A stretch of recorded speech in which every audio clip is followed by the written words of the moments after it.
Épicentre a été créé il y a 20 ans, parce que tu vois, on fête nos 20 ans cette année. J'ai eu la chance de voir Épicentre à ses débuts et l'idée était donc au départ, je pense qu'elle est toujours vraie, d'appuyer MSF dans un secteur où il a moins le temps, parce que MSF est lié à l'opérationnel et aux affaires au quotidien. En 1986, Francis Charon, qui était directeur d'MSF, pensait qu'il fallait continuer à structurer la maison et y introduire un peu plus de composantes scientifiques. Et donc il a eu l'idée en 1986 de créer une autre association satellite d'MSF qui s'est appelée le CIREM, le Centre international de recherche et d'enseignement médical, avec, pour offrir des possibilités de développer le scientifique à MSF. En même temps, on était un certain nombre d'MSF à faire des masters de santé publique aux États-Unis. Et à peu près à la même époque, en 1986, on s'est retrouvé à Baltimore, aux USA, une soirée où on a avec Bernard Morinière et Bertrand Desmoulins, et on s'est demandé ce qu'on ferait une fois le MPH terminé. Est-ce qu'on rentre à MSF? Est-ce qu'on travaille pour MSF? Est-ce qu'on crée une boîte qui fait de l'épidémiologie en France? Et puis très vite, on en est venu à l'idée que ce serait bien de pouvoir contribuer à un département scientifique et un département épidémio d'MSF. Donc on a écrit une lettre à Jacques Pinel, qui doit toujours exister depuis ce temps-là, où on a dressé les grandes lignes de ce que pourrait être cette structure scientifique au service d'MSF. Donc, qui a eu l'idée le premier, peu importe, je crois que c'était dans la mouvance d'MSF à cette époque-là et ça a contribué à la naissance d'abord du CIREM qui a changé de nom en fin 87 pour s'appeler Épicentre. L'objectif d'Épicentre, il avait trois objectifs. Il avait un objectif de formation de médecins au haut niveau, formation des équipes qui partaient sur le terrain, c'était la mise en place du stage de population en situation précaire. Et puis, c'était la possibilité de faire des enquêtes épidémiologiques, de faire des études scientifiques, de façon à renforcer la capacité médicale de MSF et de pouvoir présenter le travail de MSF à un très bon niveau, au niveau international. Donc, en même temps avoir un référent scientifique et en même temps avoir une augmentation de référence de MSF. Les 20 ans d'Épicentre, ça sonne comment? Ça a l'air de bien se présenter. J'espère que ce sera une bonne occasion de partager tout ce qu'on a fait au cours de ces dernières années et de nous projeter dans l'avenir tous ensemble. Au début, Épicentre est totalement intégré dans MSF. Nous étions installés dans le sous-sol des bureaux d'MSF, dans un seul bureau, 4 personnes complètement à proximité, les gens qui montaient les opérations, nous essayons de les influencer. Nous faisions l'objet de pas mal de plaisanteries. Notre bureau était appelé l'épicerie du centre. Je ne sais pas si c'était lié à mes origines auvergnates, mais en tout cas, c'était même marqué sur la porte. Et on essayait de bidouiller quelque chose pour pouvoir influencer le mode d'intervention et influencer un peu les outils mis à la disposition de MSF pour améliorer son style d'action et d'opération de terrain. Et quand même une autre fois où les gens d'Épicentre ont été un peu considérés une fois de plus comme des barjots sur le terrain, c'est quand Bernard Pécoul est arrivé à Tchoukourdja, en Irak, au Kurdistan, en 92 ou 91, je ne sais plus, 91. À l'arrivée dans le camp de Tchoukourdja en voiture, Bernard a demandé au chauffeur, les gens étaient crevés dans la voiture, ils avaient hâte d'arriver, il leur a dit « Arrêtez-moi » et il s'est arrêté devant le cimetière. Et les gens lui ont dit « Qu'est-ce que tu vas faire là ?» Il dit « Je vais compter les tombes ». Et là, il est vraiment passé pour un fêlé. Mais simplement, c'était une manière toute simple d'avoir une première estimation de la mortalité. Sans vouloir faire d'Épicentre quelque chose d'important, on peut dire que c'est un exemple unique au niveau international, puisqu'il y a, à ma connaissance, peu ou quasiment pas d'autres organisations humanitaires qui ont investi ce champ et avec un tel succès et une telle reconnaissance internationale. Donc ça, c'est une réussite vraiment franco-française autour de l'action humanitaire et de la réflexion sur les conditions d'évaluation scientifique et la place de l'épidémiologie dans ces aspects. Moi je suis au contrôle de gestion, je suis assistante contrôle de gestion avec Christophe André. Là, il est parti au Niger. En fait, j'étais anciennement à la comptabilité à MSF et puis je suis arrivée à Epicentre parce qu'en fait, tout le domaine de la recherche en fait me plaît beaucoup et voilà. Donc il y avait une opportunité et j'ai saisi cette opportunité. Voilà. Epicentre arrive à faire on va dire de la recherche, de la science rigoureuse dans des contextes extrêmement difficiles du fait de sa proximité avec MSF. Et ça, effectivement, c'est relativement unique. Alors, aussi bien dans les situations de crise, les crises, les guerres, mais aussi les famines, etc., que dans les situations de maladies extrêmement oubliées, telles que la maladie du sommeil, où du travail de recherche a été fait d'extrêmement bonne qualité dans des lieux reculés d'Afrique.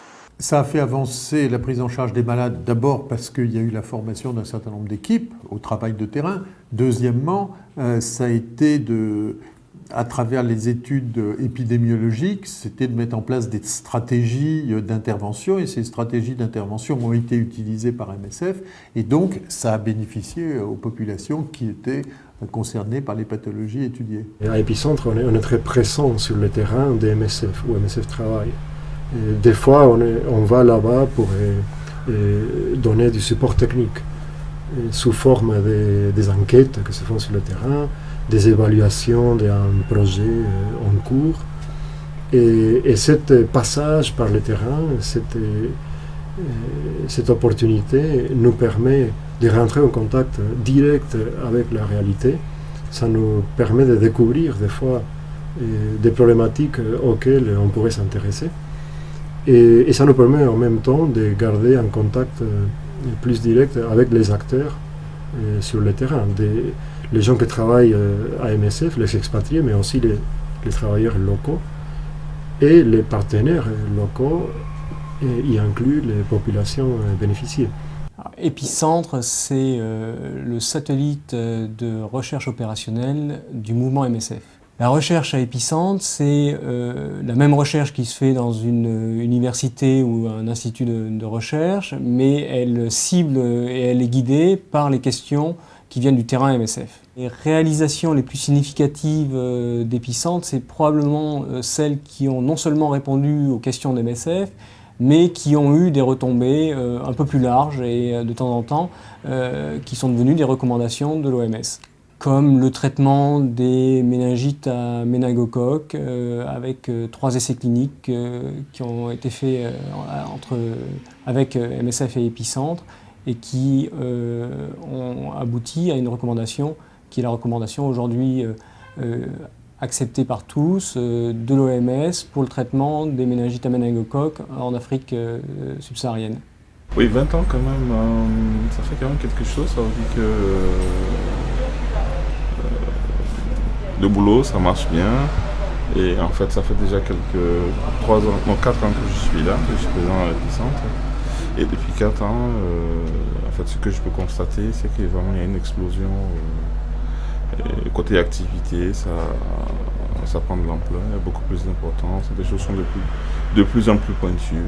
Et côté structurel, je vois aussi qu'on est obligé de s'adapter un peu vu l'ampleur des activités.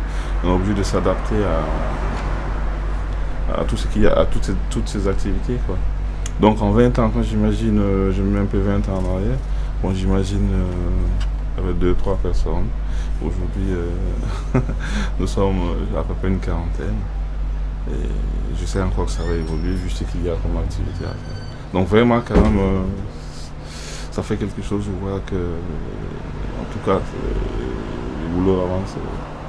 Ah ben, il y en a eu plein depuis 20 ans, depuis les enquêtes, les multiples enquêtes sur le terrain qui ont permis de documenter le travail d'MSF, d'aider à prendre la décision bien souvent, et puis tout l'aspect recherche, l'aspect formation, l'aspect informatique, ce qui s'est beaucoup développé sur les